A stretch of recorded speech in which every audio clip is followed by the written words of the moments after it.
Welcome back to those of you who are here this afternoon. We had a wonderful session remembering Dick Kaufman and the various roles that he played at the Shalom Hartman Institute, his studies at the University of Chicago, and then the founding with Sylvia Kaufman of the Kaufman Interfaith Institute. We're excited about this evening's session as well. I'm sure you will be very engaged and stimulated by our conversation.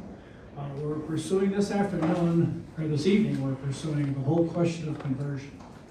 A Jewish perspective and a Christian perspective. This can be a sensitive issue. I know some people who get offended when someone tries to convert them, and I can understand it. But we want to look at this both from a Jewish perspective and from a Christian perspective, and try to find ways in which we can make sense out of this whole issue of conversion. That's our topic this evening, and we're happy that you're here. But before we begin that part of it, I'm pleased to introduce Sylvia Kaufman, who's going to give us a welcome for this evening's event.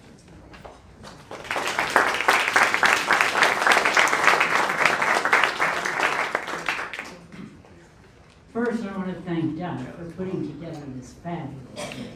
It was great this afternoon, and it's going to be great this evening. And Doug, this is your 10th anniversary with the Kaufman Institute. 10 more years. And a warm welcome to all of you. And Dick would be so grateful to see all of you here, and be grateful to our speakers. Rabbi Donniel Hartman, president of the Shalom Hartman Institute, Rabbi Rachel Sabath, a former vice president of the Hartman Institute, and Professor Richard Mouw, president Emeritus of Fuller Seminary. We're grateful to all of you, and Dick would be too. Dick and I met I'll tell you a little bit about our life and my recollections of him before we move on. Dick and I met on a blind date my senior year at Mcfadden in February of 1957. It was a blind date arranged by my roommate, which he never knew. He never knew that I was her roommate. He asked her out for dinner, and she was about to become engaged. And she told him that that she had a friend that she would like him to meet. Dick said he never would have gone had he known that I was the roommate. And I was in Evanston, and he was flying in, and I said I would be saving a trip out to Evanston. We'd probably want to have dinner downtown Chicago. So I got a ride downtown with somebody that was going into the city. And we arranged to meet at the Town and Country Bar at the Palmer House. Well, I had no idea what he looked like. And everybody that walked in, I felt like I was a pickup. I waited and I waited. An hour and a half later, I was about to leave. I called the sorority house, and he had called, and his plane was 2.5 hours late. So he arrived, and we had a wonderful dinner. And I think President Haas remembered that I had once said that he kissed me on my first date. In those days, in 1957, that was unheard of.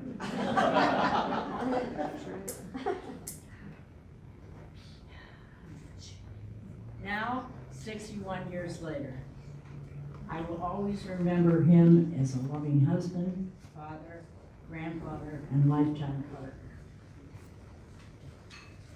His doctoral thesis is about conversion in Judaism. This is after studying for years with David Hartman, Donniel's father, Donniel, and other Shalom Hartman Institute scholars, as well as completing a master's in Divinity at the University of Chicago under the supervision of Professor Paul Mendes-Flores, who is unable to be with us this evening because of illness. His basic premise, as I understand it, for conversion is that human dignity is a meta-value of Judaism, and Reform Judaism is an authentic interpretation of Judaism as it relates to the conversion. Dick interviewed several people, about 40 of them, both Jews and Christians, converts and non-converts, and he was planning to write a book after he finished his dissertation. He lived his values. When he discusses human dignity as a meta value of Judaism, he lived it every day. He always carried silver dollars, with him when he walked on the street and in the car. Gave it to anybody he saw in need, and if somebody came to the car with his hand out, he gave one to that person as well. On Erev Yom Kippur, which is the eve of the holiest day of the Jewish year, when you are asking forgiveness of one another, Dick asked everybody that was with us for dinner, including our housekeeper. He was a rare person, and the best way I can describe him is by definition of the Renaissance man. And I'm going to read you the qualities of a Renaissance man. Curious, risk-taking, creative, perseverant, and self-disciplined. He also was in excellent physical condition, which he worked on maintaining daily. He was truly a Renaissance man. I miss him terribly. He will always be beloved. Thank you all for coming.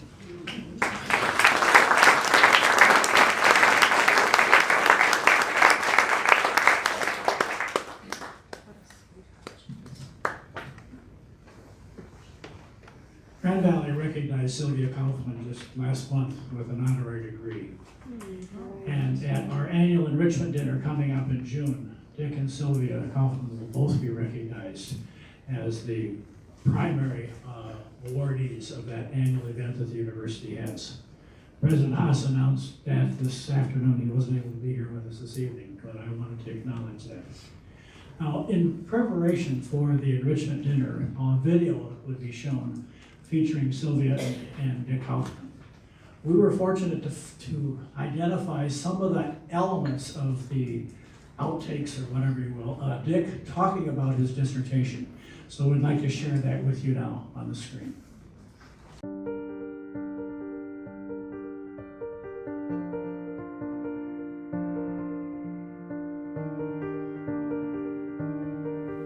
I submitted my dissertation 4.5 months ago. My supervisor has approved it now for printing. I'm just editing. I'll send it in a couple weeks. Then it has to be defended with 2 examiners. And if I succeed in defending it successfully, then I have received a PhD. There are 4 schools in the UK that have what's called learning degrees, primarily for overseas students. I was accepted in 2, Aberdeen, the 2 that I applied to, Aberdeen and Lancaster, and I chose Aberdeen, not because of the location. I mean, that's way up northeastern Scotland, but because my advisor there was closer to, he was Jewish, and closer to my interest in what I'm writing about than the other very distinguished English philosopher who also agreed to supervise. There is a question in our family, articulated very well by Sylvia: why do you want to get a doctorate? Education has always been very important in our family. I've always had in the back of my mind that I thought it would be fun and exciting to get a doctorate, and I thought it was outside the realm of possibility because I had to work very hard in business. There was no time.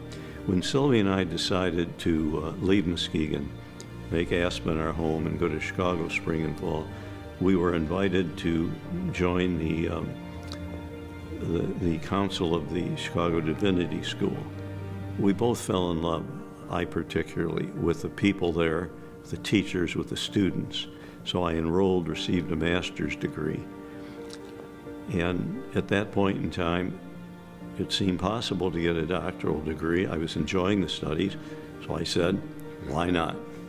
I'm writing the dissertation on conversion, converts, and human dignity in American Reformed Judaism, theory and practice. My basic thesis is that human dignity is the meta-value in American Reformed Judaism, a meta-value in American, rather in the Jewish tradition historically, and that is the value and the posture that we should have as we think about conversion theory and actually the practice of working with and interacting with converts.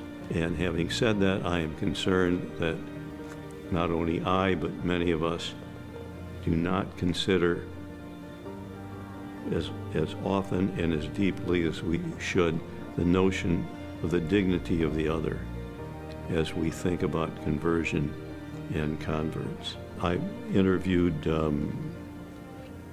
90 people for a different part of research in the same area that I'll hope to publish after the first book on the dissertation, the thesis.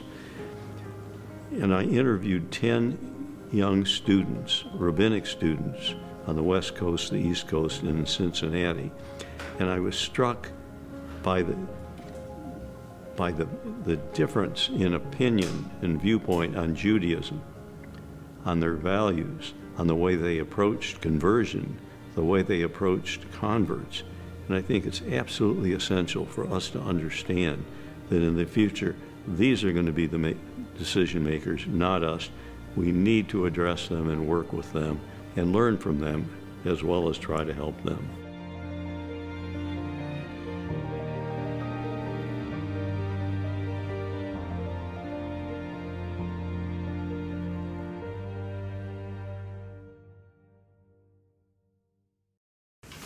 That tape was made just the day after our triennial Jewish-Christian Muslim dialogue last November. And only a few days later, he unfortunately fell and did not survive that fall. Just a couple of months before he was scheduled to defend his dissertation at age 91. A remarkable man, founder with Sylvia Kaufman of the Kaufman Interfaith Institute. We miss him, and it's our honor to present this symposium around the theme of his dissertation, which was conversion. But before we do that, we have a tradition of awarding the Sylvia Kaufman Interfaith Leadership Award each year. And we've decided this year that award will go to posthumously to Dick Kaufman. So Sylvia, if you would come forward, I'd like to give you that.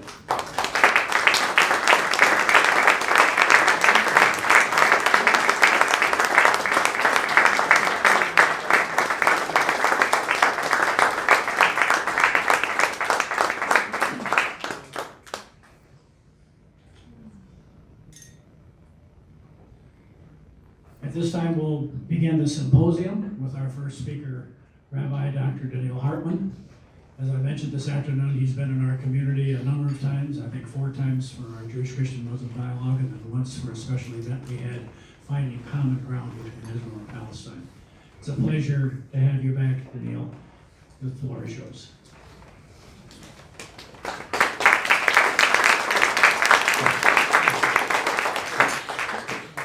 Good evening, everyone. Jews have a very ambivalent history with conversion.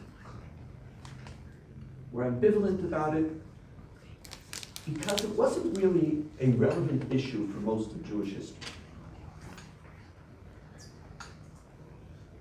For most of Jewish history, if we wanted to convert somebody, that would be deemed a capital crime. We were happy when we were allowed to live. That was considered a good day. The idea that we could actually convert somebody who was saved was something that was completely out of, it was a messianic conversation. So Jewish law deals with messianic issues, but this wasn't a significant option. The other side was that nobody normal wanted to convert. Now think about it a second. Why would a normal person want to convert? Want to check out a pogrom? Think about it for a second. Like, oh, I can't wait to see, like what? So, and we have enough crazy Jews. Why would you want to take crazy Christians or Muslims into our life? It's bad enough dealing with because no normal person would want to convert. If you were sane, that would be maybe, I don't know, it's not that kashrut is so enticing. So, okay, there are nice, again, I love Judaism, but in Spain, I would have rather been a Christian than a Jew. And so we talked about it, but it wasn't something that we had a tremendous amount of history and living experience with.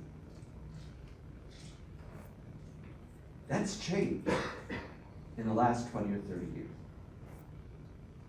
It's changed in Israel, and in a different way, it's changed here.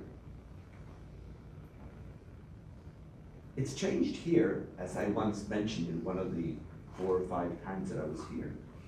Though what's unique about North America and our era is that we are living in the first generation in which those who are not Jewish are willing to marry Jews. The increase in interfaith marriage within the Jewish community is not because Jews are less committed, but rather because this is the first time in which a non-Jew actually is willing to marry a Jew.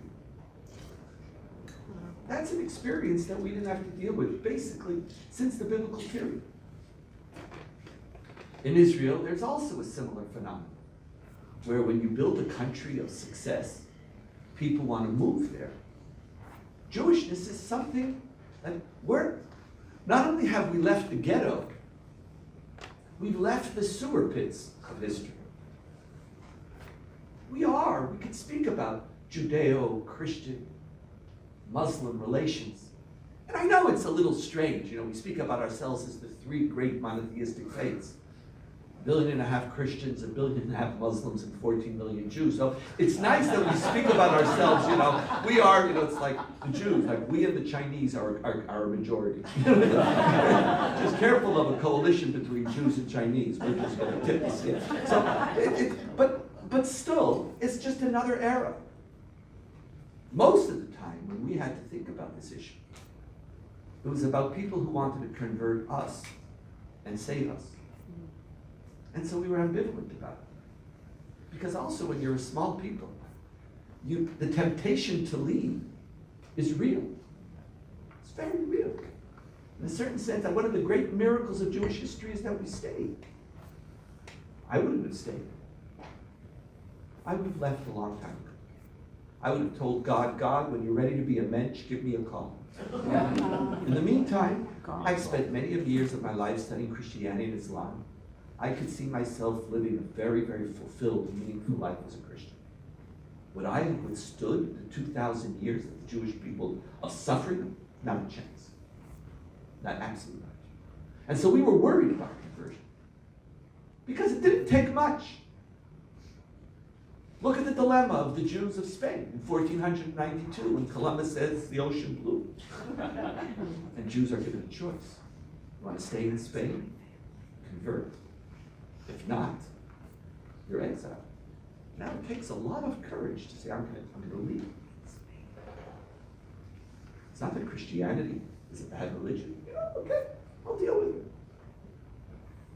Imagine all the food I can eat. So it's like, but fine. These aren't just, and the more you learn of our different religious traditions, there's so many similarities. So we were very nervous because it doesn't take a lot for us to disappear from history. But now we're in a different environment. Now 70% of Jews in North America are choosing a Christian spouse. Most of them aren't observant Christians. Many of them are profoundly secular. But still, the Jewish people were in another place. And one of the critical questions we face in North America amongst couples engaged in interfaith marriage is how will the children be raised? The battle line in the Jewish community used to be over interfaith marriage. Because it used to be that when you married outside of your faith, it meant you were leaving. Today it doesn't mean that anymore. Because in truth, there really isn't any more interfaith marriage. What you have are Americans marrying Americans. One American, that's their dominant identity, who also are Jewish, and another American who their dominant identity is American, who are also Christian. And since we all have complex identities, it's not really intermarriage. And the front line, we can't stop interfaith marriage. We can't because you don't hate us enough. You don't. You love us too much in America. Thank God. You just don't. And I know there's been an uptake in anti-Semitism in America, and I'm not belittling it. But many groups in America are hated. It's almost, I think, every group in America is hated by someone. And frankly, while the Jewish community is in some shock, that shock itself is bizarre. The fact that, and the reality is that it's still much more easy to live as a Jew in North America than many other minorities. The only reason I took off my kippah coming from here to the hotel was because of the wind. I didn't feel uncomfortable here. I travel all over America. I feel respected. I feel loved. America's a fantastic country. So there are people who are engulfed with hatred. But the Jews would imagine that there would be campus, campus, campus, shut up.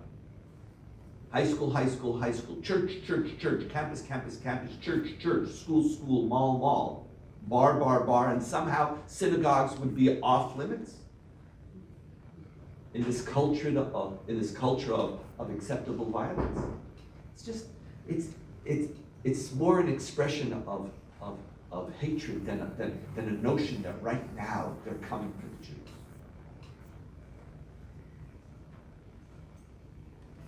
And in that environment, we can't insulate ourselves. And the fundamental question is, how are we going to survive in North America?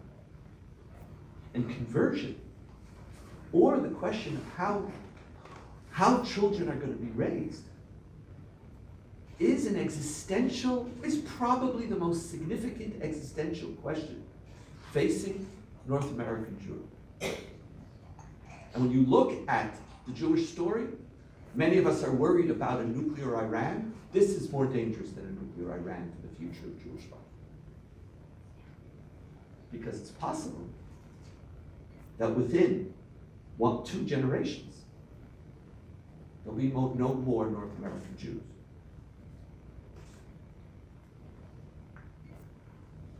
This is the reality that the Jewish people face. And I know my colleague Rachel and all of you, every rabbi, every educator. It's not our congregations are intermarried.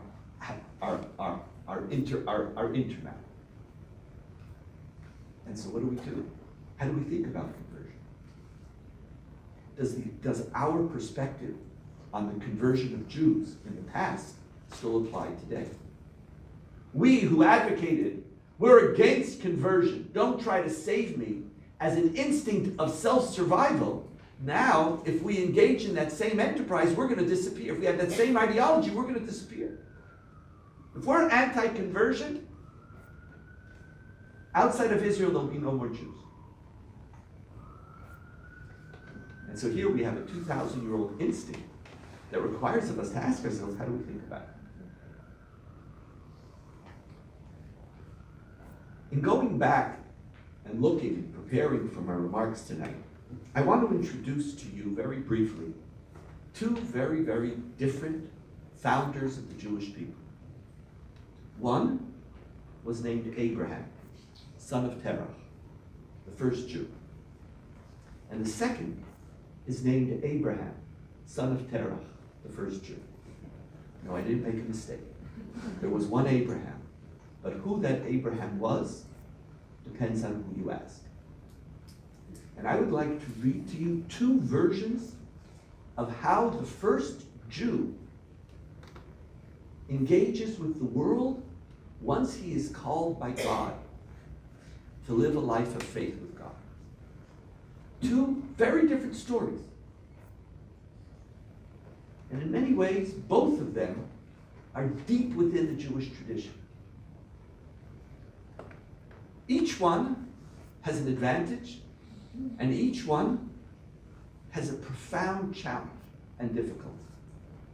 And unfortunately, those of you who know me or you've heard any rabbi, you know that one of the shortcomings of Judaism is that if you're asked within Judaism, is it A or is it B, the answer is normally yes. And maybe that's one of the reasons why there's only 14 million Jews. It's kind of complicated. We're a religion that never seems to give you an answer to any of the important questions. All we ever do is give you frameworks to think about it, and then go live your life and figure it out.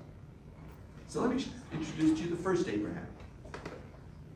The first Abraham shows up in Genesis 12. And the Lord said to Abram, "Go forth from your land and from your birthplace to the land that I will show you, from your father's house to the land that I will show you. And I will make you a great nation, I will bless you, and I will aggrandize your name, and you shall be a blessing. And I will bless those who bless you, and the ones who curse you I will curse, and all the families of the earth shall be blessed in you." Now this first Abraham was already going to the land of Canaan with his father Terah.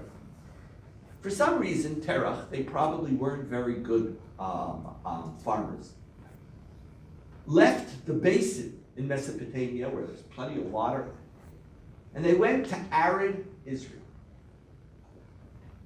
The only thing that Israel had going for it was that it was on the crossroads between Egypt and Mesopotamia, Egypt and Syria. It was the trade routes. And so it must be that they were more adept at that, and Terah wasn't a very good farmer. And so he and Abraham were moving, and this is where they were going. And on the way, Terah dies. And Abraham's continuing, and then God stops Abraham and says, "Abraham, you're going to a land that you picked. Now I want you to go to the land that I will show you. I don't want you to go to the land that you want to go to. I want to test you. Lech lecha. Go forth. Break with the world. Go forth from your homeland. Go forth from the place that you were born. Leave your family." In many ways, the first thing that a Jew does is they break with the world. God says to Abraham, Genesis 1 through 11, "I was the God, king of the world, king of the universe. All human beings, qua-human beings, are created in the image of God." In Genesis 12, the idea of particular identity is introduced. And to have a particular identity is to create distinctness, separateness between you and the world. "And I will make of you a great nation." The defining feature of this nation is its separateness.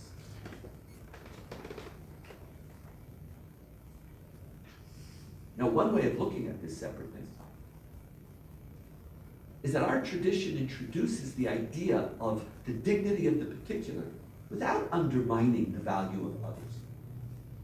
The Jewish tradition doesn't begin with the story of the Jews to tell you that it's not Jews who are created in the image of God, all human beings are, but now I want to tell you my story. I'm not saying your story is not a valuable story.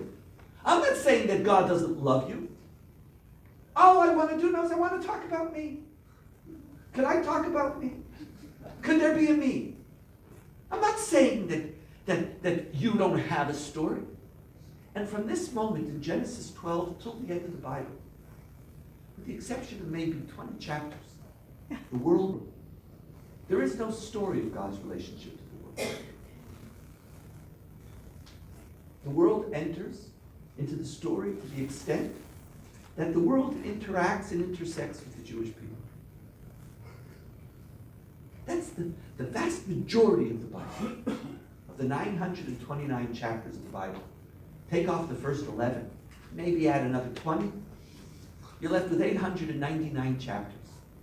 which are the story of the Jewish people of God. Our story, our love relationship. Wasn't such a nice story. Sylvia, your and Dick's story is much nicer. The Jewish people and God, we didn't have a very good marriage. Each one was profoundly frustrated by the other. That's not my analysis, that's just literally what the Bible says.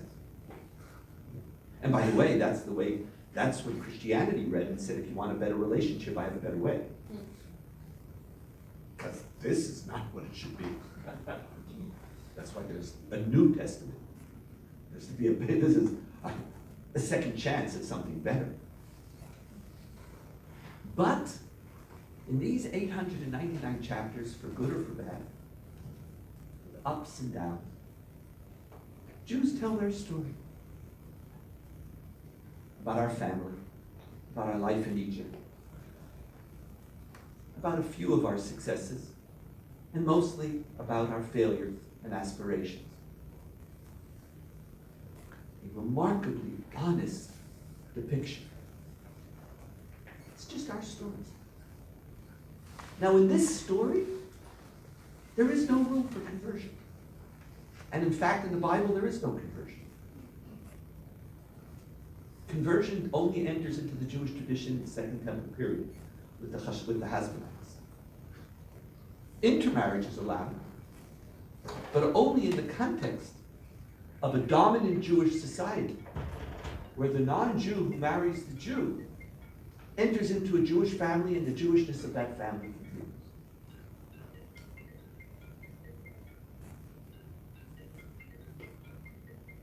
Do we look down at the world? No. I'm just talking about me. I love my wife. I love my children. I love my grandchildren. Are my wife, my children, the best in the world? No. My grandchildren. Sorry. I'll show you pictures later. It's an objective story. But it's just my story. And there's no place to convert. And I don't convert the world because I don't aspire for you to be Jewish. Because I don't want to save you. You have your story. What do I think about that story? Most of the time, I don't even think about it. Being powerless, it also pays not to think about it. But very much, if I think about it, as you said so beautifully, I might have, as you said, or as Christian Stendhal used to say, I might have holy envy. I might look, I might learn. I spent many years of my life studying Christianity and Islam, and I'm a better Jew for everything that I learned in Christianity and Islam. I have learned, I have grown as a religious person by hearing the testimony of somebody else. And in this story, there's no place for conversion. We should all just have our own stories. The challenge of this is that you can read it a different way. When you only tell your particular story, you can also develop a narrative of your own superiority towards others. Where when you don't tell somebody else, when you don't even think about someone else's story, you can also begin not to think about them. And then you don't reach holy envy. And from there to derision, the path is this close. Especially in monotheistic traditions where we all have a notion of chosenness. And we could imagine that chosenness could somehow be a medal of honor that we uniquely have as distinct from others. That's one angle. And in that story, we are completely unprepared for intermarriage. Or the only intermarriage that we can have is when the non-Jewish spouse wants to become a Jew. We don't reach out. Because I'm not thinking about Judaism as distinct from Christianity and Islam in this story, has no vision of the world. And we have no fantasy of world domination. We have no desire for all the world to be Jewish.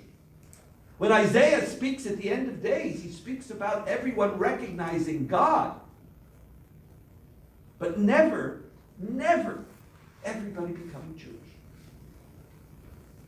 And so in this story, we have to walk alone. That's one Abraham.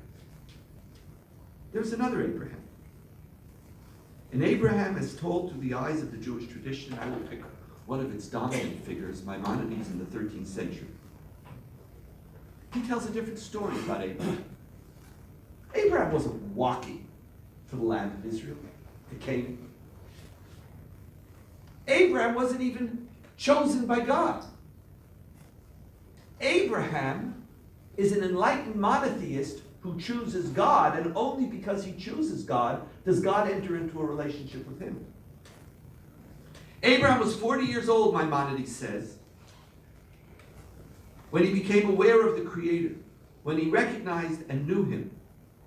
He began to formulate replies to the inhabitants of Ur-Kasdim in Mesopotamia and debate with them and tell them that they were not following a proper path. Abraham saw the light. Now what happens when you see the light? Not when you engage in your own story, but rather when you see the light. When you see the light, you want to share a light. I want to share it with you. Now how do you share it? He shares it by talking. Not always. Sometimes he broke their idols. And he began to teach the people that it is fitting to serve only the God of the world. To him alone, is it fitting to bow down, etc. Since he was not just sharing the light, but also breaking the idols, they wanted to kill him. And precisely when he overcame them through the strength of his arguments, the king decreed to kill him. And that's why he had to run. And so he left for Haran. There he began to call in a loud voice to all people and inform that there is one God in the entire world, and it is only proper to serve him. And he would go out and call to the people, gathering them city after city, country after country. And he walked and called there in the name of the Lord, the eternal God.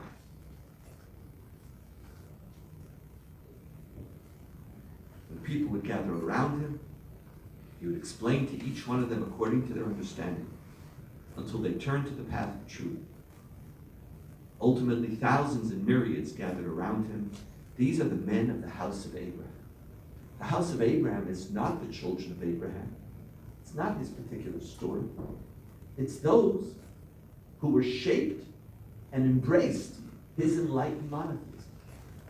Until generation after generation, Maimonides says there came to be in the world a nation who knew God.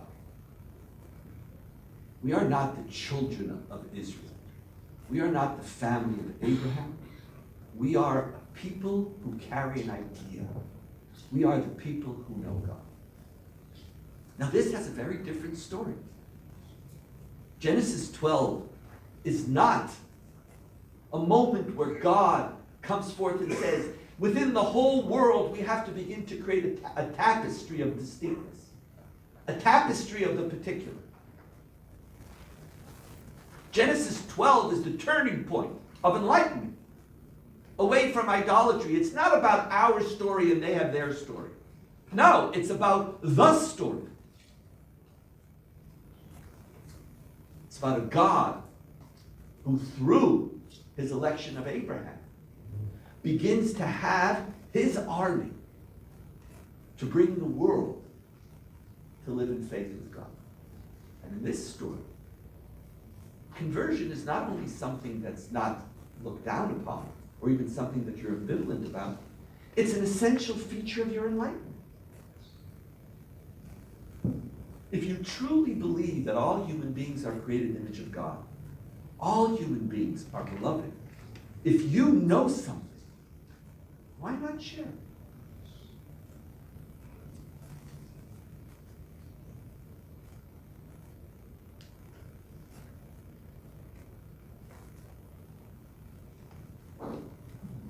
I want to make two small distinctions and then conclude now, and then we'll follow up with more discussion later. Is there a fundamental difference, or there is a fundamental difference between experiencing enlightenment and wanting to share it and experience enlightenment and being willing to save people in its name. Can I experience enlightenment and want to share it, while the individual who wants to hear it, or who I am speaking to, is the one who is empowered to assess to what extent this is enlightenment? Is there a difference between teaching and indoctrination? Is there a difference between sharing your truth and forcing others to embrace your truth? Unfortunately, as human beings, very often, we have great difficulty knowing where to stop. And if we don't know where to stop, I'd rather you not believe you're enlightened. If you don't know where to stop, if you believe since you're enlightened you could save me, and therefore you're even obligated to save me, even against my will, then maybe I want the first story of Abraham. Maybe it's better that we just give up all notions of enlightenment, all notions of truth claims. And each one just has their own particular story, which we develop out of the God who we love. And we each go our way. And sometimes there might be somebody who crosses over, but by and large, we just give up on that. But if we can control our love of God and give up on the fantasy of saving others, then conversion could be looked at in a completely different context. And the second is that there's a very big difference between conversion in general and conversion in the context of marriage. Conversion in general, by the way, also statistically almost never happens. No normal, healthy person gets up one day and says, I want to. It's just not what you do. Even just, oh, I did A, and now all of a sudden. It's just not. Those types of transformations are more often than not healthy. They're just not. Because what we believe in is very rarely merely the result of some enlightened moment of faith. It's more, it grows out of the stories we were raised on. I know if my father was a minister, I would be a minister. If my father was an imam, I would be an imam. That's because he told me I had to be what he was. So whatever he was, I would have been. I grew up as a Jew.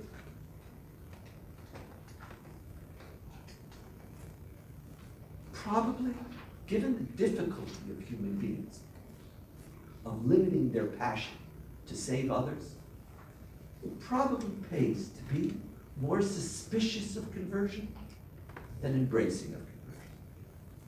Because more often than not, lines will be crossed. And even if it doesn't engage conversion with the sword, I'll do it through financial means. I'll start paying for free schools. I'll give you a certain amount of money if you come to classes. Various things that I could do, which embody a profound paternalism and lack of respect for the dignity of the particular of the other. By and large, if we could control our evil inclination, it would be fine. But we know human beings are flawed. And any theory which is built on the assumption that we're going to transcend is worthy at least of suspicion. However, in the context of relationships, it's something completely different. Something completely different.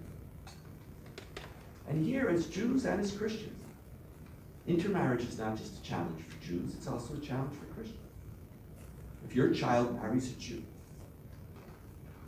it's not anti-Semitic for you to say you want your grandchildren to be Christian. It's not anti-Semitic to say that, yes, I have something beautiful that I want my children to embrace. In my studies of Christianity, I learned the power of Jesus. I learned the power of what it does in a life, what it can do for a life.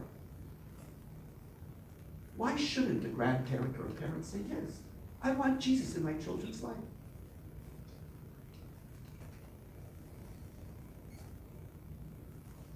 That is natural.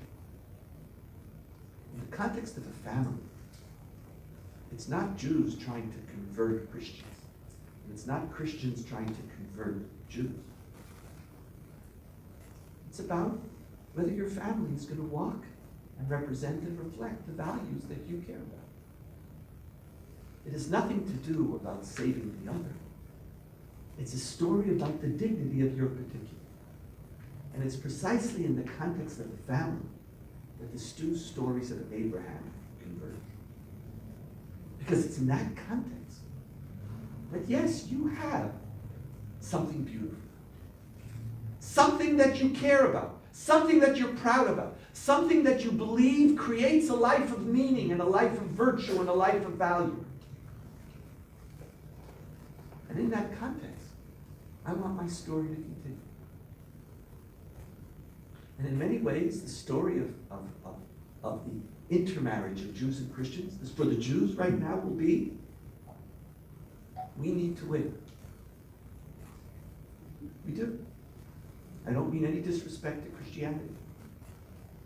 And I don't feel that a child who becomes Christian or a family which is raised in the Christian faith, that family is living a life in any way inferior to a life of a Jew.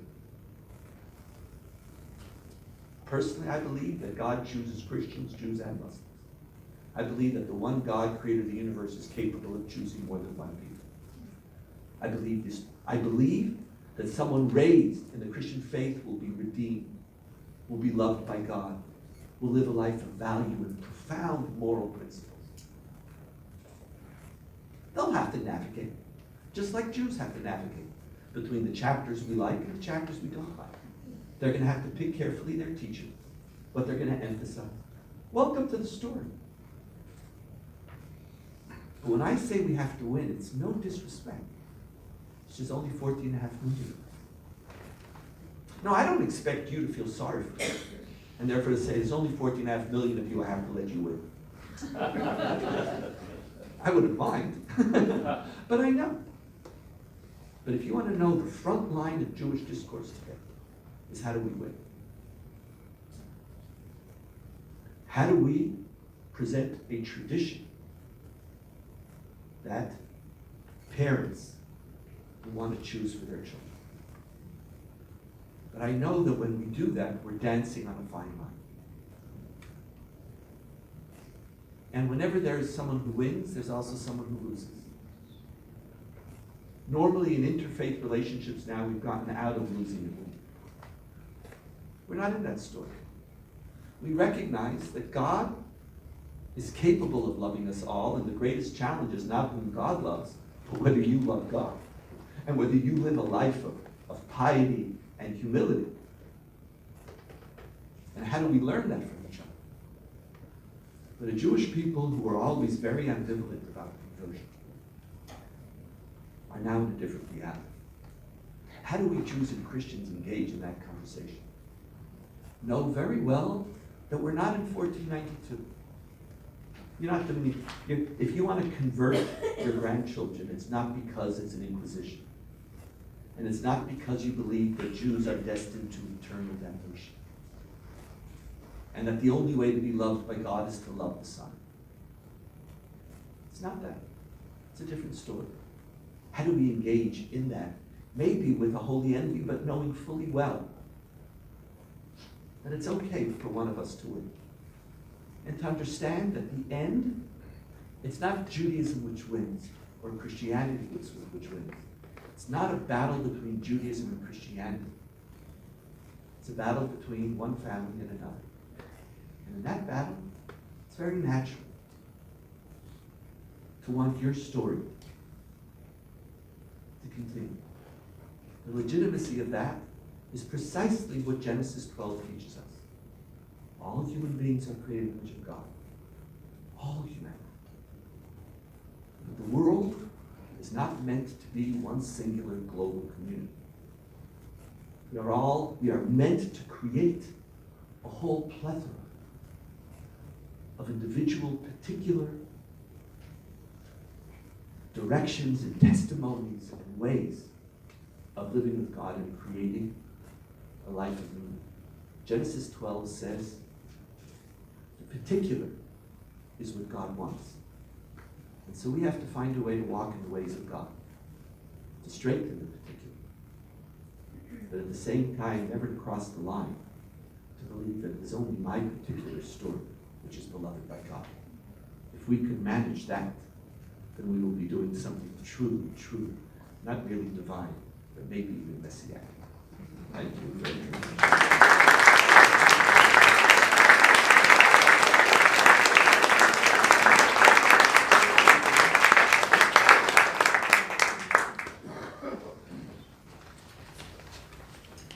Thank you, Donniel.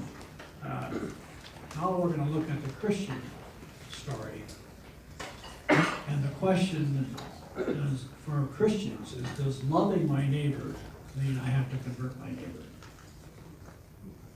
And to help us through that discussion, I'm so pleased to have Dr. Richard Mouw, who was a faculty member in philosophy at Calvin College for 17 years, known well in his community, went on to become provost and president of Fuller Theological Seminary, and he will address that topic for us now. Rich?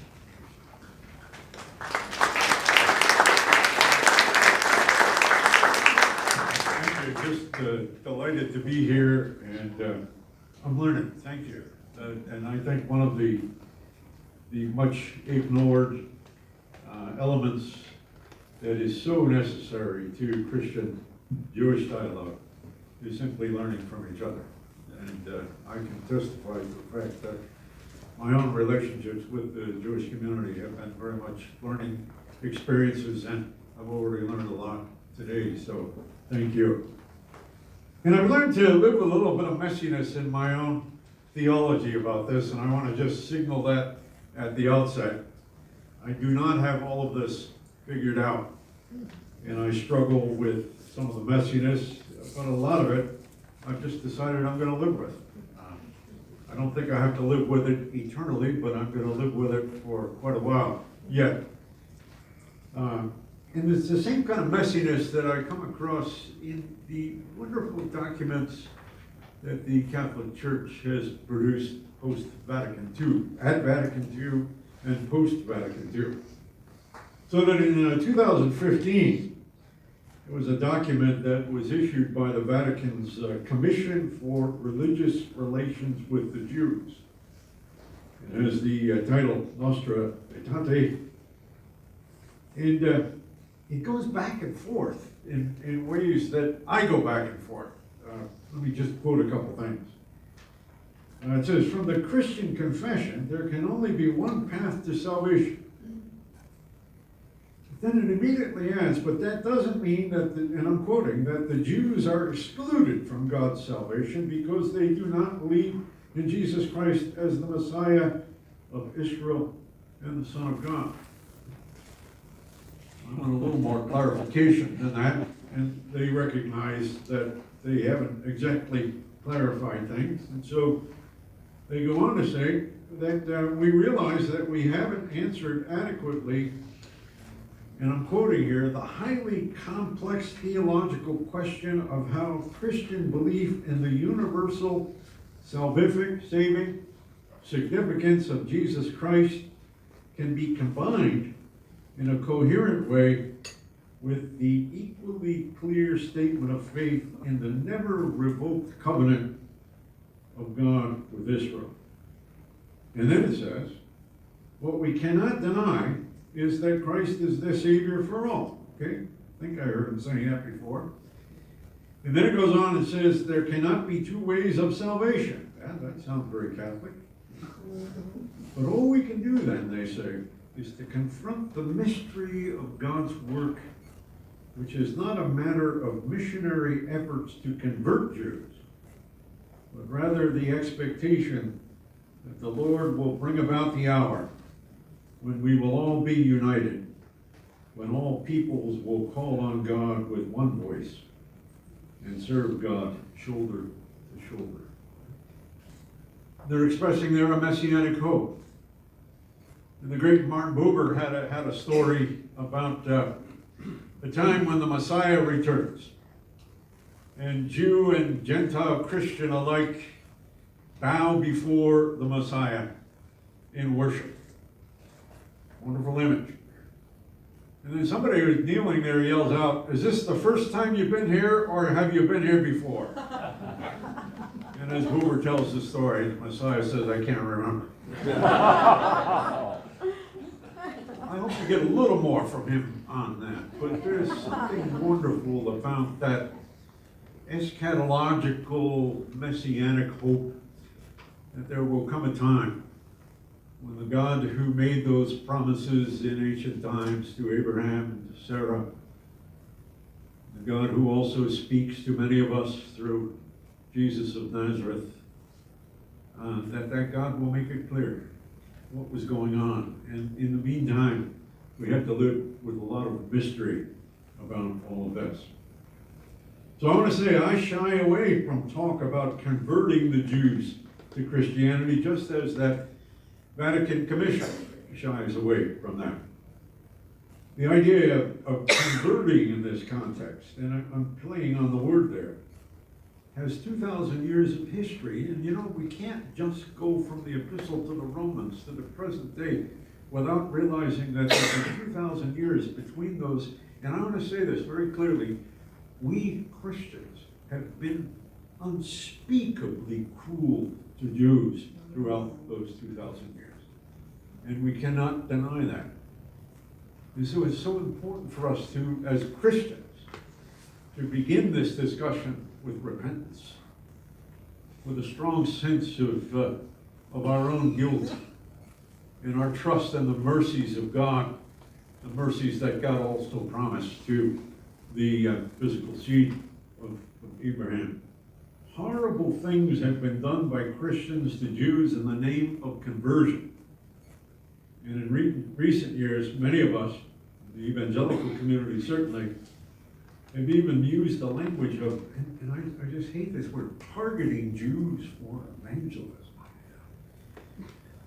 Something so unspeakably insensitive about the use of the word targeting when we talk about evangelistic activity toward mission toward Jewish people.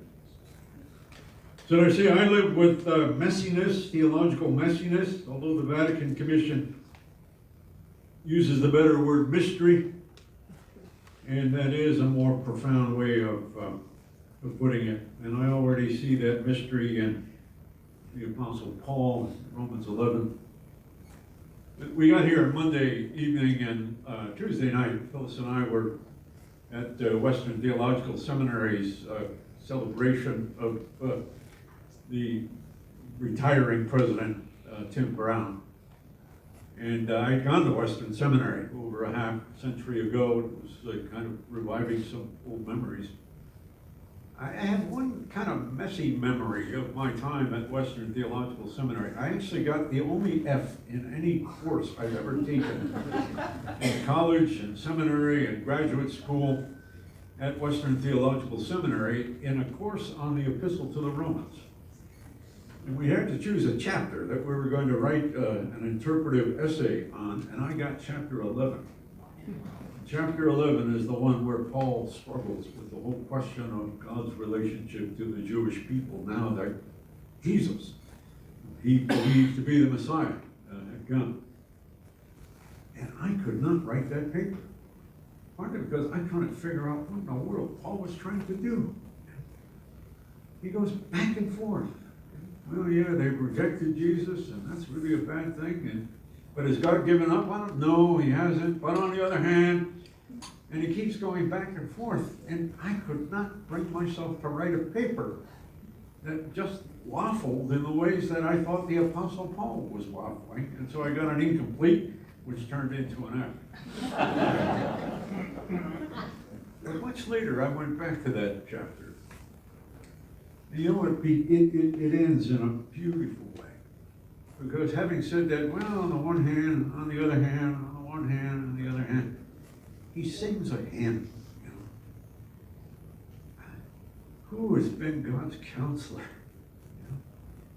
Who understands the mind of God? And it's just this wonderful hymn to the mysteries of a God who is far beyond our understanding. And I want to say at the beginning this evening, I live with that sense of mystery. And whenever I think of how I'm going to spell out my own theological understanding of the relationship of Christians and Jews in the present era that is post-Christ, I end up just singing a hymn to the mysteries of a God whose ways are beyond our ways. So I want to just give you, you know, how do we handle that? I mean, is it a loving thing to try to convert my Jewish neighbor? And I want to say no. Does that mean we just end up relativists and just deny the important issues? No, there's a lot for us to talk about. But I think we're at a stage in our relationships between Christians and Jews, certainly here in North America, where we have to do a lot of preparation, and it's spiritual preparation. The kind of spiritual preparation I was just talking about, to repentance, the sense of our own history. The things that we want to say are shaped by a historical experience, which we have done some horrible things. And that it's a time for us to enter into and to shape our own spiritual attitudes. And I think on both sides, I'm going to say something about that. So how do we proceed these days? 5 things.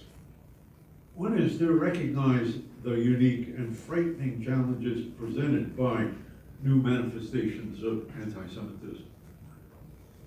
I agree, Donniel, that although you said there's a lot of hate going on, but nonetheless, the specific hatred that has been so horribly on display in the last couple of years, both here and in places in Europe, has a history that we need to be very much aware of. And the sin of anti-Semitism is a deep sin. It's a deeply spiritual sin. It goes to the heart of who I am as a follower of Jesus Christ. I was telling Rabbi Rachel today, years ago, I decided to, when I was president of Fuller, decided to have a seminar some evening on current manifestations of anti-Semitism. There have been some bombings of synagogues in France and other places, and my good friend Rabbi Elliot Dorff agreed to come and talk. He and I had some dialogue on that, and he gave a good presentation. And I decided to ask the student leader of the Peace and Justice Committee at Fuller, who was a Palestinian Christian, to introduce the evening. And in good spiritual fashion, he said, I'll have to pray about this. I'm not sure. And very strong, pro-Palestinian in terms of Middle East policy. And came back to me a couple of days later and says, it's not going to be easy, but I'm going to do it. And he got up there that evening, and there was a packed house, and there was a significant attendance from a couple of local synagogues, as well as a lot of Fuller Seminary people.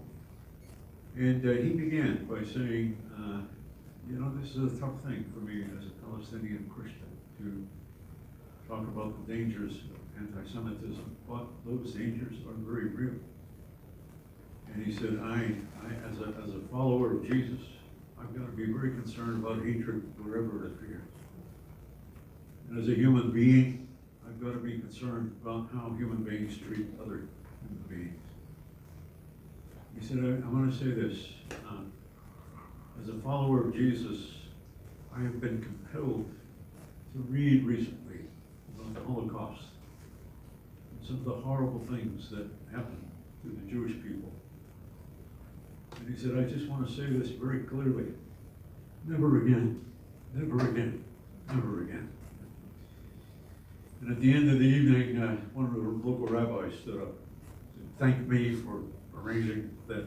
Thanked Rabbi Donniel Hartman. He said, for me, the most powerful moment this evening was when that Palestinian student said, never again. never again, never again. And I hereby publicly invite him to speak at my synagogue next weekend, and it happened.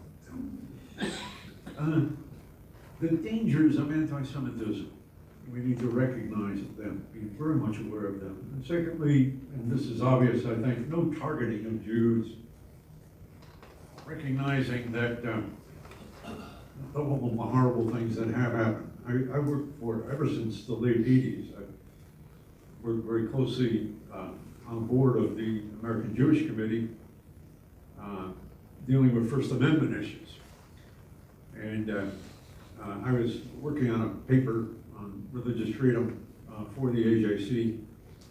And they asked a younger rabbi to come to my office, residential office at Fuller Seminary, and he and I would spend an hour and a half working on drafting this statement together. I'd never met her before. Showed up at my office. We had a great time, good session. We had a lot of ideas together, we agreed on things. I think we began to produce a good draft of this position paper for the American Jewish Committee. And to divide, that was a good thing. About a week later, he wrote me a note. He said, I want to thank you for the fact that I felt safe in your office. He said, I was raised in Minnesota, in a rural village. He said, there was no Jewish community except our family. He said, we had to go to the next town over for our religious practices. And he said, in those days, the teacher in the public school, so I'm talking about 5th grade, teacher in the public school was always a Lutheran. And she would always begin the day saying, boys and girls, let's pray the prayer that our Lord Jesus taught us to pray. And my rabbi, he said, had told me I wasn't to pray that prayer. So he said, I just stood there silently while the other kids prayed it. And he said, I got bullied on the playground. Acts of violence toward me on the way home from school. People yelling at me, you're a Christ killer. And he said, that was a long time ago for me.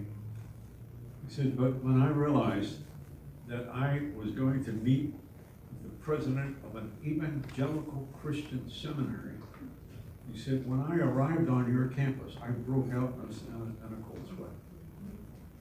And he said, I am so grateful that I spent an hour and a half with you. I felt safe. We need to hear those stories.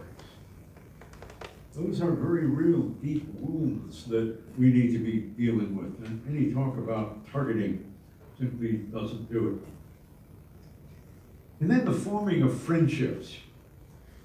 In a 1987 volume of essays devoted to evangelical Jewish dialogue, both Jewish and evangelical writers regularly call for the forming of friendships between persons in their two communities in order that conversations about significant differences can take place in an atmosphere of trust. And building trust is so important. And here, for example, is a plea from an evangelical historian named David Rausch. He writes, I strongly recommend that dialogue be maintained and that evangelicals and Jews continue to get to know one another personally. This should occur not only at the leadership level, but also on the grassroots level. And one of the things we've been discovering in recent years is when we talk about interfaith dialogue, that's a fairly high level. Those are contexts. Those are the people that have, PhDs or theological degrees, and we can talk to each other. But there are people who live next door to each other who often don't know how to talk. And the building of friendships is so important. Because as this writer says, friendship does dispel caricature, stereotype, and distorted views. Such interaction should be nurtured, and misperceptions as to its efficacy should be laid to rest by a more knowledgeable evangelical leadership. This is something that needs to be preached from in the synagogues and in the congregations, that we need to form friendships. And often it can be about friendships that are dealing with things of common interest, stuff in the neighborhood, stuff in our daily work. It's very important to be forming these friendships. And that means celebrating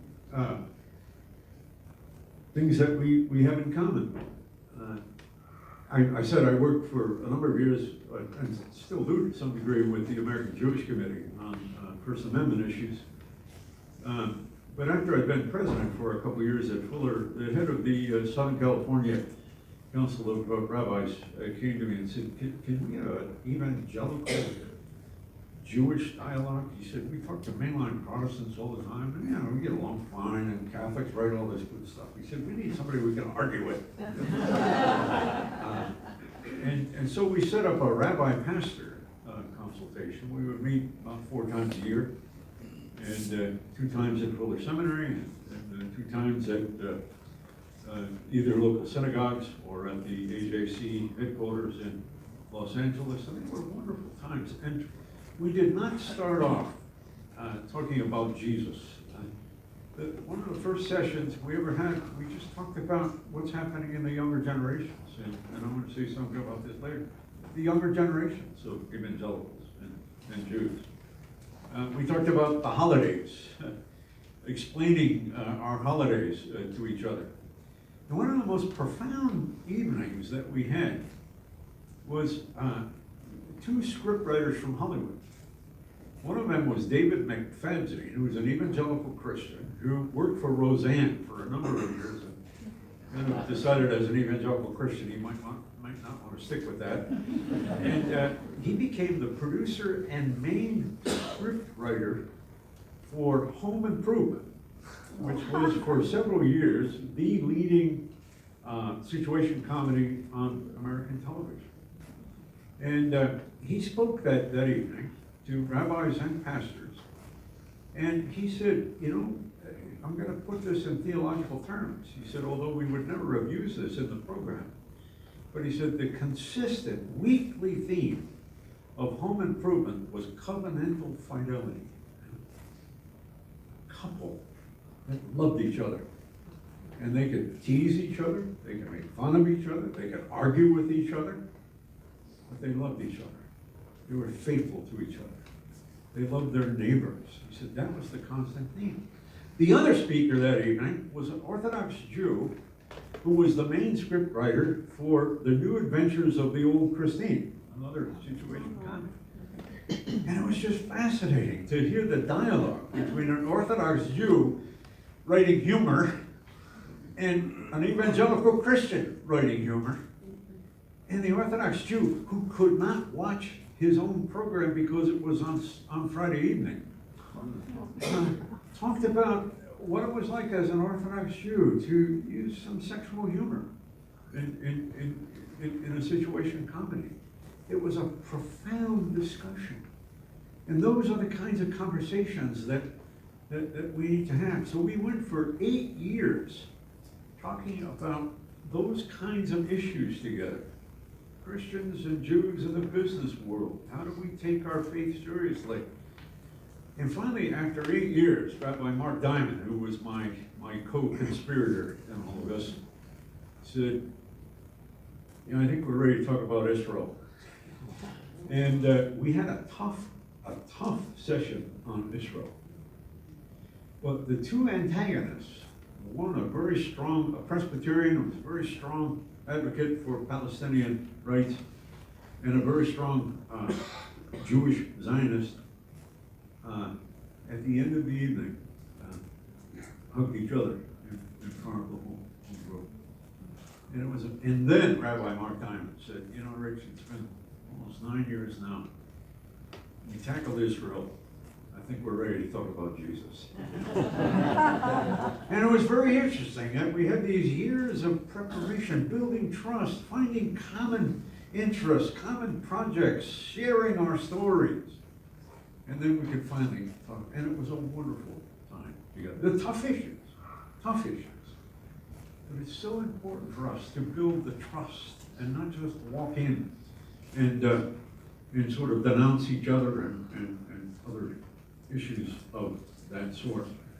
So, and then to celebrate new initiatives that are happening both in Christianity and in the Jewish community. A wonderful wonderful things happening in the younger generation in the Jewish community. Some of you know the marvelous work of Rabbi Rachel and I have been talking quite a bit about this. We have some common friends in this movement. But Synagogue 3000. It started off as Synagogue 2000, and then they went to Synagogue 3000. There's a Friday evening lights thing at Temple Sinai in Los Angeles that has well over 1,000 young people. I think you can't get in if you're over 25. And they have a Jewish prayer band, and they have Jewish prayer songs, and they do weekend prayer retreats, and they have weekend Torah studies. It's a marvelous thing. And we put a group together of young evangelical, what we call emerging church pastors, along with an equal number, I think there were about 7 or 8 from each community of Synagogue 3000 people. And they got together for a day and a half, very intense discussion about worship and reaching out to a younger generation. And I'm going to tell you what the report was at the end, because younger, not so young anymore, but younger Fuller professor Ryan Bolger and a Jewish leader in the LA community, Sean Landris, co-authored an article about their discussion together, and it was published in the American Academy of Political and Social Science journal.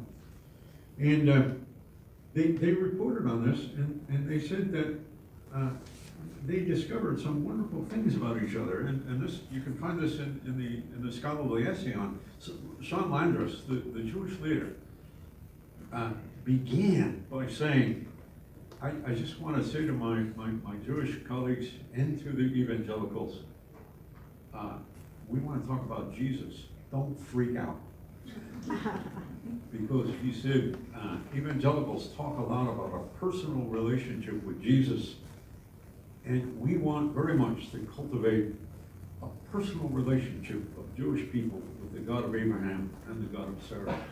We want to talk about what it means to have a personal relationship with God, a life of prayer, a life of the study of the scriptures. And it was a wonderful conversation. And at the end, when they summarized in this published article, they said, we're learning a lot from each other about faith practices, cultivating the spirituality of Torah, the spirituality of Jesus. We talked a lot about worship. We talked a lot about memory, the Holocaust. We talked a lot about politics and reconciliation, anti-Semitism. But in all of that,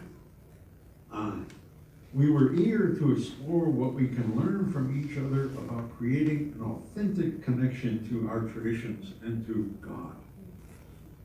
These are very exciting things. And the kind of trust that emerges out of that, and having shared journeys. And this is where I want to go back to Donniel's wonderful comments about sharing stories. If I do think of evangelism, I'm certainly not against evangelism, but I think it's much more about simply telling our stories, building the kind of trust. I can tell it. I'll give a kind of neutral example for this group, but Phyllis and I went 21 years in a row to the National Prayer Breakfast. And those of you who've gone know that there's not much prayer and there's not much breakfast.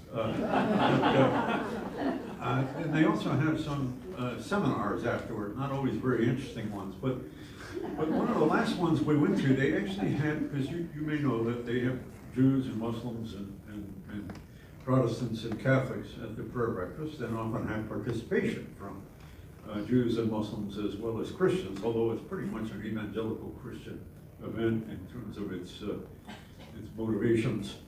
And they had this seminar on Muslims and Jesus. And two of the people on the panel, one was an evangelical missionary to Lebanon, trying to convert Muslims, and another was a Muslim businessman from Lebanon. They were friends. And the amazing talk was by the Muslim businessman, who began by saying, I just want you folks to know, and there were about 150 evangelical types there, I want you to know that I'm a real Muslim. the Quran is my book, but I'm a Muslim lover of Jesus. And he said, every week I try to spend at least a couple days a week reading the stories in the New Testament about Jesus, because Jesus has helped me be a more loving and forgiving Muslim. Jesus has deepened my understanding of the way that I'm called to live by the Quran. And they said a lot of other things, but in the end they had a Q&A, and there was an evangelical who stood up and right away said, I want to ask that guy who talked about loving Jesus, what about the cross? Do you believe in the cross? Because the Quran doesn't seem to think that Jesus really died on the cross. And this businessman said, why do you folks always have to start there? He said, here, I tell you, I love Jesus. I'm a Muslim, and I really learn a lot from Jesus about being a more loving and more forgiving person. And I tell you, I'm reading the New Testament because I want to understand Jesus better and the way of Jesus. And you immediately come at me and say, either it's about the cross or it's not any good. And he said, you know, my friend here has been for 10 years a missionary to Muslims in the Middle East. He's got 10 converts.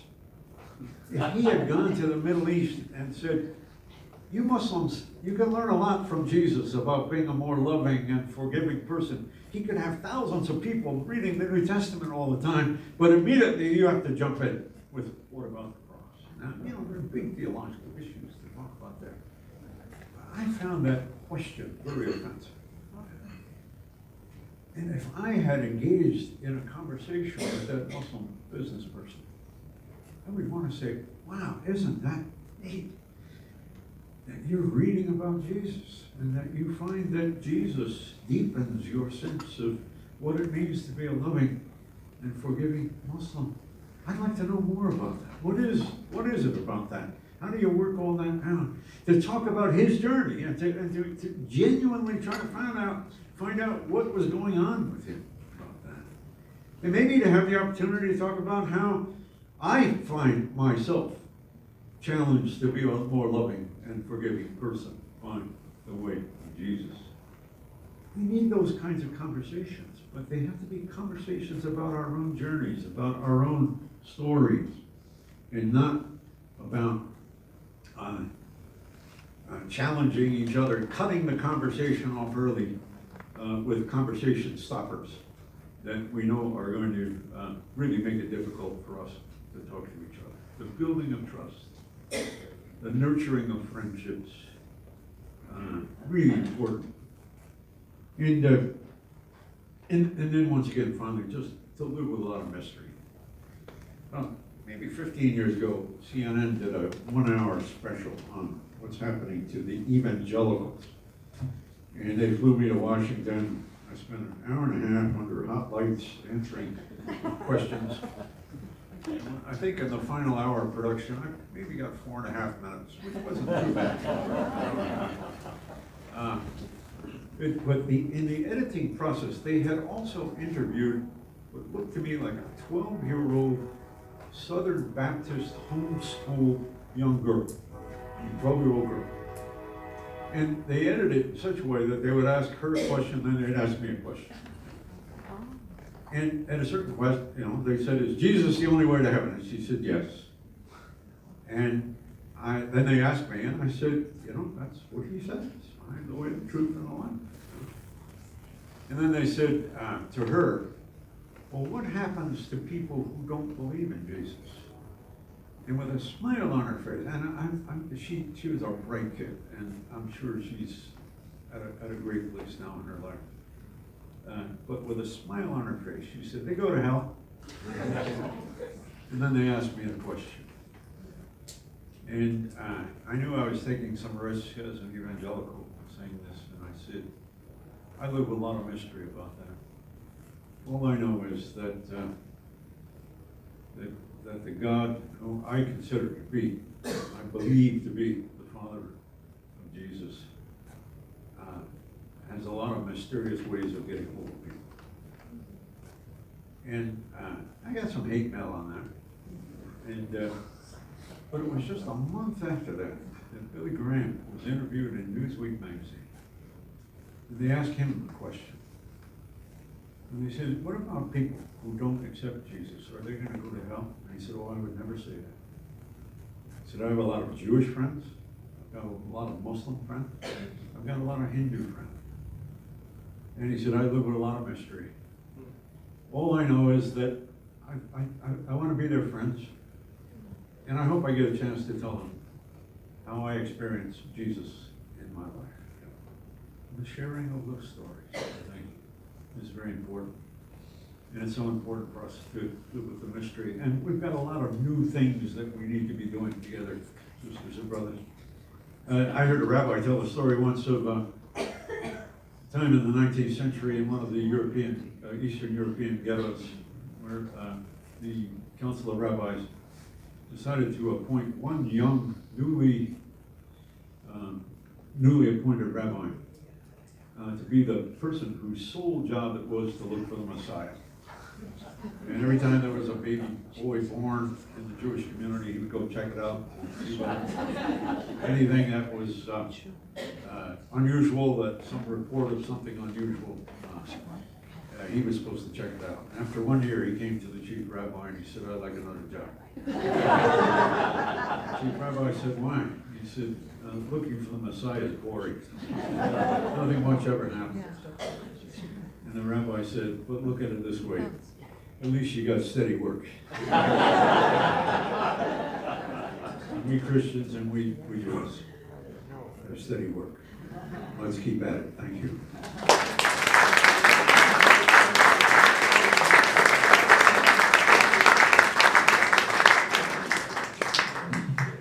Well, we've heard two very challenging talks. I would suggest that we just take 30 seconds to stand up and stretch. And then we want to hear from Rabbi Rachel.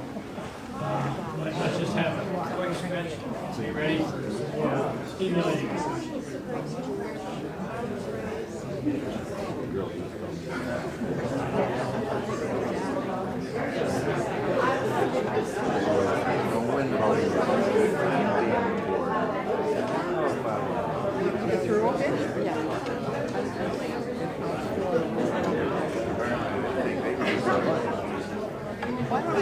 So I'm not very happy with her. Why don't I Well, roll we that crossed it out. one? Are you out there? In another line. Okay, let's reconvene now.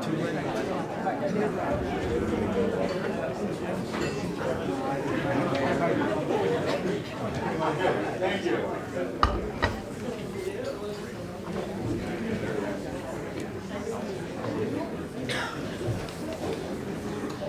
Pull this all together and enlighten us all. I'm so pleased to have Rabbi Rachel Sabath with us.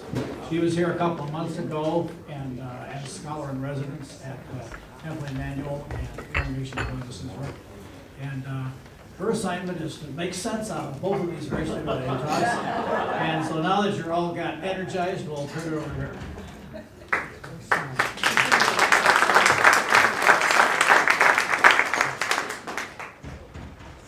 So Rich, now that you've given me permission, I want to tell my favorite theological joke.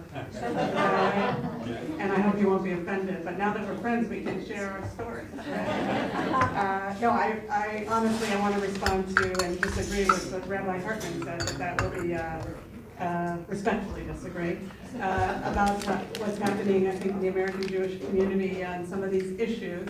And also suggest to all of us that I think in some of the dialogues that have happened in previous ages, there's a lot to be learned about how we might speak about some of these difficult issues together. I'll be referring to Martin Buber and talk that he gave to some Christians in 1930 about what we share, about the way to the Messiah together. And also a conversation that Abraham Joshua Heschel had. He went all the way across the street from the Jewish Theological Seminary to Union Theological Seminary to engage in a very significant and important beginning of the dialogue in the context that also led to some of the Vatican II process. But I want to How many of you have ever seen Fiddler on the Roof? See, we share some text, Rabbi Hartman. See, there you go, that's a shared text. To begin with, in addition to our sacred texts. I was actually just in New York last weekend because my first cousin is Tevye in the Yiddish Fiddler on the Roof. And our family, our shared grandfather, Shalom Sabath, literally was his name, came from a place very much like Anatevka. And it really reminded me of probably the most important theological debate that I learned about from my father. And you'll see how this relates to Anatevka, for those of you who remember the story of Fiddler on the Roof. And it's a story of a shtetl, not unlike Anatevka, and the authorities come and tell the Jews that they have 3 days to leave.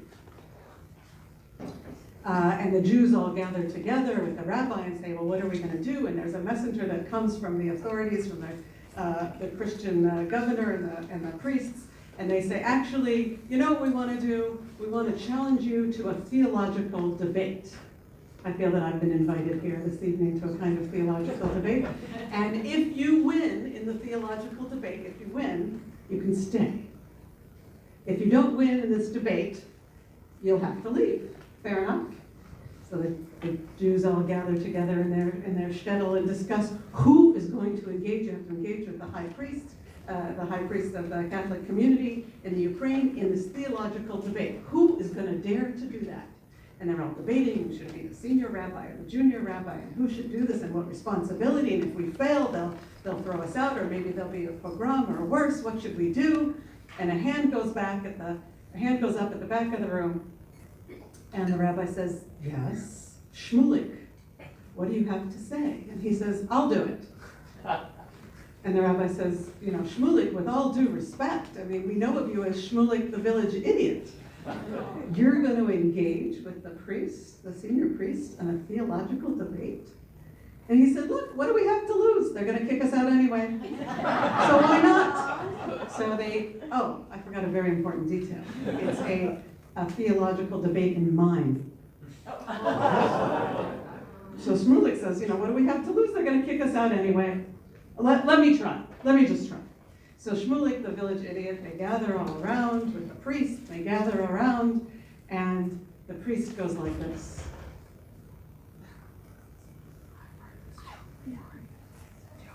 And the whole audience goes, ooh. Can you try that? Ooh.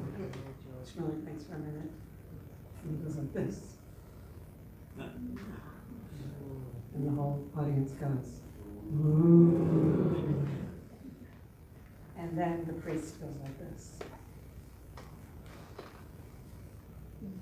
Shmulik thinks for a minute, and he goes like this. And the audience goes, ooh. And then the priest takes out a wafer. And the audience goes, ooh. And Shmulik thinks for a long time. He reaches into his bag and he pulls out an apple. Ooh.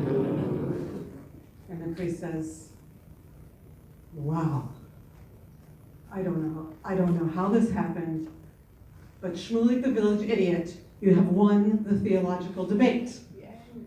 You can stay. And they have a whole party and a festivity and like a scene of celebration and Fiddler on the Roof where they're all dancing and singing and drinking together, and nobody understands what's happened.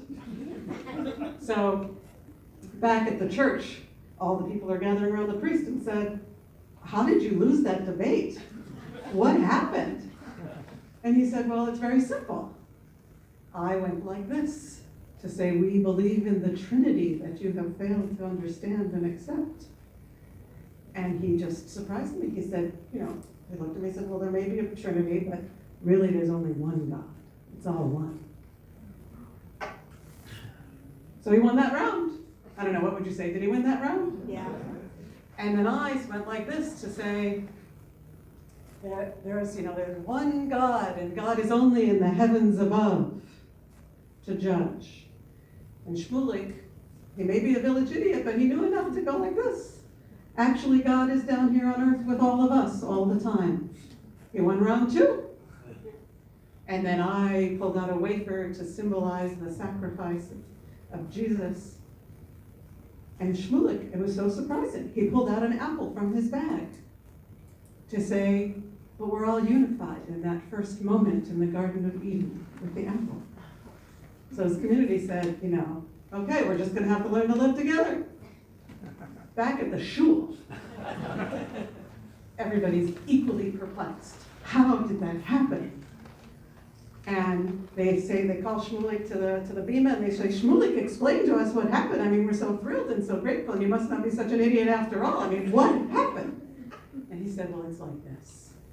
He said to me, you Jews, you have 3 days to leave. And I said, not one of us is leaving. And he said, you Jews, you're going to have to go over. And I said, we're staying right now. And then he pulled out his cracker, and I pulled out my apple, and we had lunch. And that, my friends, is not a bad way to have a dialogue. So we've certainly had lunch together. We've had lunch and dinner now, Rich, together. We've had 2 meals.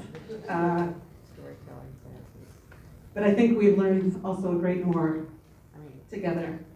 I think we have learned and modeled, I hope, together what Martin Buber said in 1930, which is that while we do have spiritual differences, and there are deep spiritual differences between Judaism and Christianity, what we do have in common is a book and an expectation.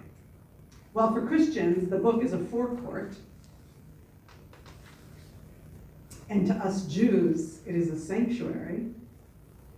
In it, we can nevertheless dwell together, and together we can redeem the imprisoned living word. And a few decades later, Abraham Joshua Heschel, who went all the way across the street, but often across the world in order to engage in these deep theological questions, he invited Christians and Jews to think differently about their future together precisely because of the Holocaust, precisely because it is the future of our shared text of this forecourt and sanctuary, as Buber put it, that we share, that it is only if we can actually witness those places together, only if we can dwell in those places together and witness each other's capacity to serve God, will we actually understand each other as a blessing. And as Heschel wrote, actually in notes on a napkin that is in the archive at Duke, he suggested that we consider the following question. Is the existence of the Jewish people to be regarded as a positive witness to the God of Abraham?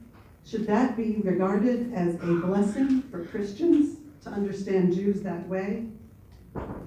Or might Christians even understand Jews to be a spiritual necessity for their own understanding? And what if Jews understood Christians to also be a positive witness to the shared God of Abraham? And what if Jews could also witness in the concern that we might have for each other and the existence of Christians and our dialogue with them to be a spiritual necessity? What if we as human beings regarded each other as a spiritual necessity for our journey in paving the way forward? Thank you very much.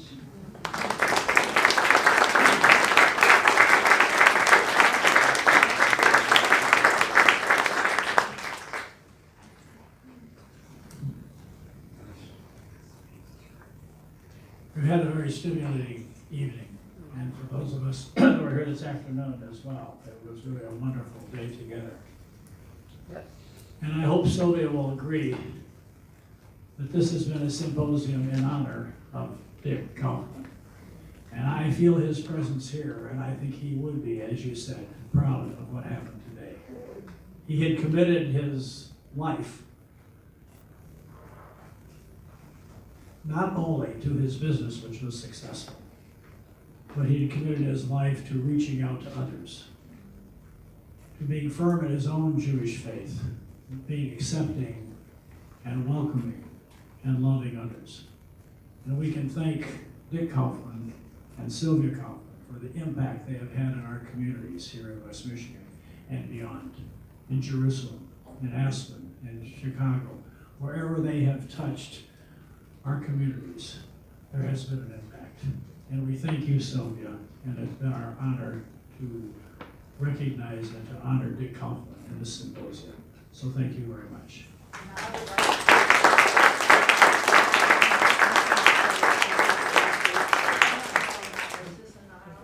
I would just like to say thank you to you, Jack. You put together a great day.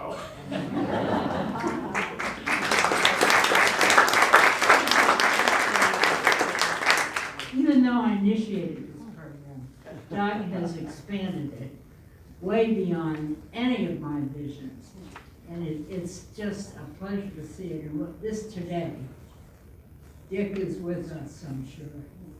He would be so proud of you, of me probably. Yes. And everybody else who's here.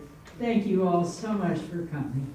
And thank you to all of you who participated, and those of you who spoke so beautifully earlier, not only this afternoon, but in between. It's just been a great honor. And I know he's very grateful to all of you. Sorry.